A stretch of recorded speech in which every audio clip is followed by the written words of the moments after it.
Պարոն Աղազարյան, եկել եք հաջակցելու Սամվել Կարապետյանի։ Եկել եք հաջակցելու Սամվել Կարապետյանի։ Եկել եմ հաջակցելու ինձ։ Իմ դատական, իմ հետ կապված քրական գործով դատական նեսնա։ Հետամար ես ներկայացել եմ որպես օրինապատ քաղաքացի։ Այսօր ինչ ակնկալիք ունեք ձեր դատական նստի հետ կապված։ Արդեն բանի փուլն է, վկաների հարցականության փուլն է, հետաքրքիր շրջանացքում տեսնենք ոնց կստացվի։ Պարոն Աղազարյան, հրապարակվել են նախընտրական ցուցակները, դուք ծանոթացել եք, ինչ սպասելիքներ ունեք, ում եք աջակցելու եւ ձեր կուսակցությունը որոշում կայացրել է ի վերջո ում կմիանա։ Մենք բանակցությունների մեջ ենք մի քանի կուսակցությունների հետ, որևէ մեկի հետ չստացվեց համագործակցության եզրեր գտնել եւ հետեւաբար ամսի 19-ին մեր համագումարն է, որտեղ մենք հաստատենք մեր նախընտրական ցուցակը։ Ում եք փորձում համագործակցության եզրեր գտնել։ Հարմար չեմ գտնում, ասել, մասնավորապես լուսավորի, բոլորին դեմ եմ, մյուսներին հարմար չեմ գտնում, ասել։ Ինչու չստացվեց համագործակցել։ Նրանք չուզեցին, թե դուք։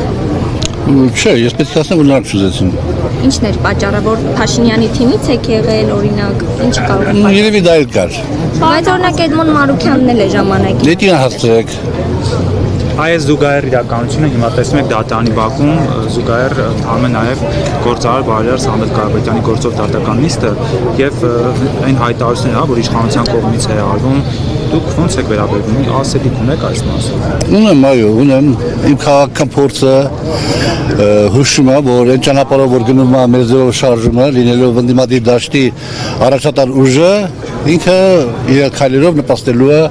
Նիկոլ Փաշինյանի վերարտադրությանը։ Պարոն Աղազարյան, Նիկոլ Փաշինյանը 2 օր առաջ կարծես թե ազգային ժողովում հայտարարեց, որ ընդդիմադիրները նույնիսկ անցողիկը չեն հաղթահարելու, իսկ իրենք 65+% ձայն ունեն, դուք ինչ եք կարծում։ Ես կարծում եմ, որ եթե այսպես շարունակվի ոսոր անունը մեր զերով շարժումը, ապա Նիկոլ Փաշինյանի այդ բանը կիրականանա։ Ինչ է անում։ Դե որովհետև հակաքաղաքագիտական քայլեր են անում եւ այլն։ Լինելով ընդդիմադիր դաշտի առաջատար ուժը,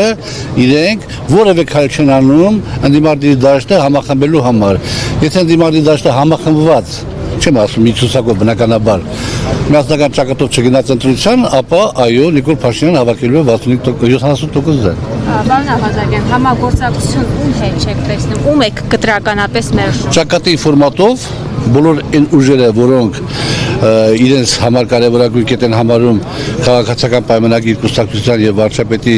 վերարտադրության անընդունելիությունը, մենք պատրաստ ենք համագործակցել քաղաքական ճակատի ֆորմատով։ Շնորհակալություն։